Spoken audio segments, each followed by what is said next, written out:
Ребят, всем привет! Сегодня я хочу поговорить о каминах. Какой камин лучше выбрать для своего дома? Если у вас дом и отопление в нем только электрическое, как в данном случае, такая концепция камина с металлической каминной топкой идеально подойдет вам. Она будет создавать и уют в вашем доме, и в то же время этот камин будет служить как резервный источник тепла. Если у вас отключили электричество, вы зажигаете камин, и он у вас отапливает ваш дом. Давайте разберем принципы работы этого камина на отопление. Камин работает по принципу конвекции. Снизу через эту решеточку воздух холодный заходит во внутреннюю часть каминной топки, во внутреннюю часть камина. Проходя через каминную топку, он прогревается и выходит у нас через эту вентиляционную решеточку, тем самым нагревая воздух внутри этого помещения.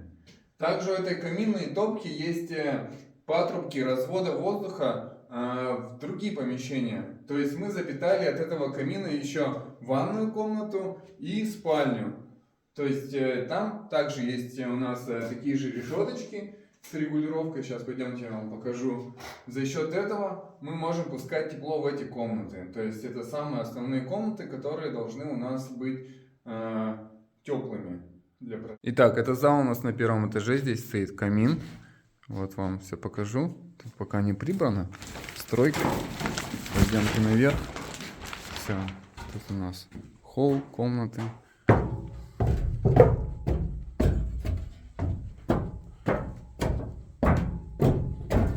Поднимаемся наверх.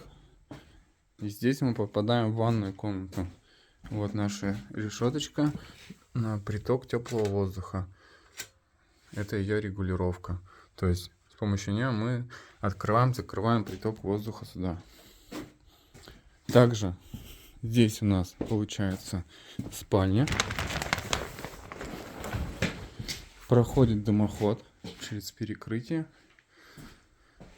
И здесь у нас также вывод теплого воздуха в спальню. Такая же решеточка. Можно их снять. Я вам покажу. Вот воздуховод. Тем самым мы убиваем двух зайцев.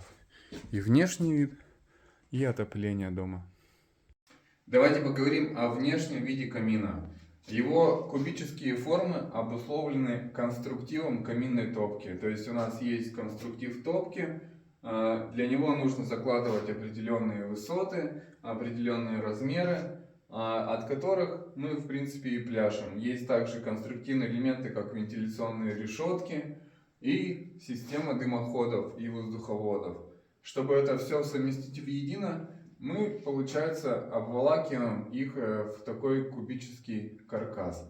Другого варианта особо я не вижу. Этот каркас, его красоту создает сам кирпич. Кирпич завода КС Керамика, полнотелый керамический. Также его дополняет такая вот столешница из натурального камня. Это гранит 30 мм толщиной, там браун. Смотрится весьма эффектно с такой каминной топкой. Давайте немного поговорим о каминной топке. Мне очень нравится эта каминная топка. Во-первых, она инженерно продумана. У нее есть такие решения, как подъемный механизм для дверцы, что очень удобно и эффектно смотрится. Также есть рычаги управления подачи воздуха на горение, рычаг управления задвижки дымоходной. Ну и в принципе есть шамотная футировка в самой топке, есть подача воздуха с улицы на горение, есть подача верхняя, есть подача нижняя, есть обдув стекла. В общем, все есть. Большой набор всех опций, которые можно было сюда запихать, их запихали. Также есть разводка теплого воздуха, что является очень большим плюсом. Давайте затронем такой щепетливый вопрос, как работа камина с открытой дверкой. Производитель пишет в описании к этой каминной топке: за счет того, что у нее высокий дымосборник, есть рассекатель пламени внутри, там стоит шамотная плита, Это позволяет камину эффективно работать с открытой дверкой. А в инструкции по монтажу, технические данные, он пишет, что камин должен работать именно с закрытой дверкой. Здесь возникает вопрос, а как же должен работать камин и почему есть такие нестыковки? А дело в том, что хоть у этой каминной топки даже есть приток воздуха извне, сейчас я вам покажу.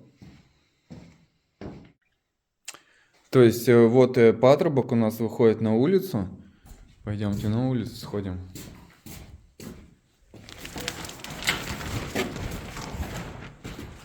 Быстренько пробежимся.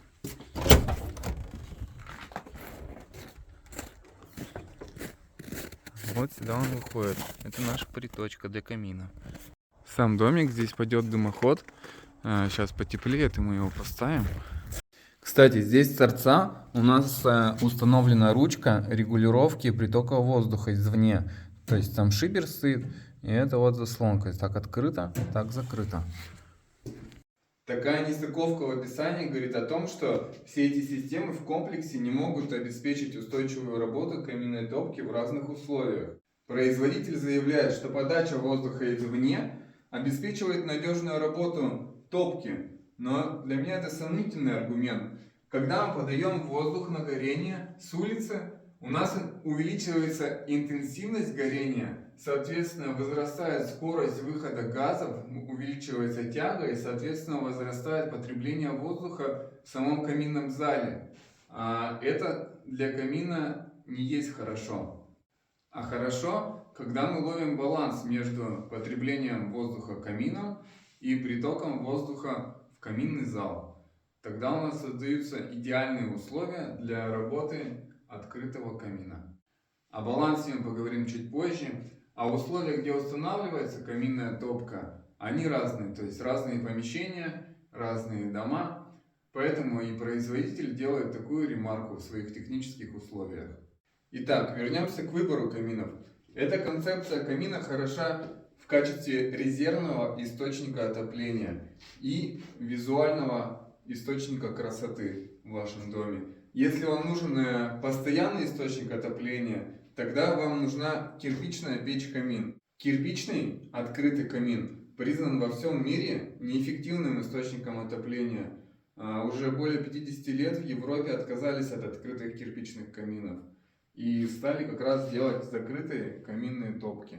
Также металлические топки являются мощным источником тепла. Мощность этой топки 16 киловатт. Она способна отопить 160 метров жилой площади.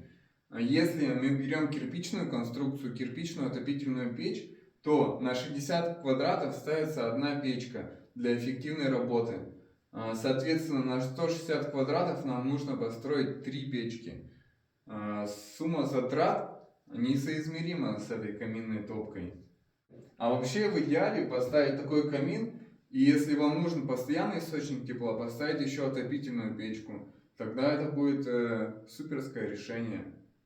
Представим такую ситуацию, что у вас в доме нет никакого отопления. Вы ставите такой камин с металлической каминной топкой и ставите отопительную печку. Приехали, затопили обе печи, затопили этот камин. Он у вас быстро дал тепло в помещение. А потом со временем кирпичная печка дошла, потому что она энергоемкая, ей нужно часа 3, чтобы впитать все тепло, всю энергию, которая идет от сгорания дров. И у вас как бы идет такая переменная работа аппаратов. Вначале у вас работает каминная топка, потом у вас уже догоняется кирпичная печка.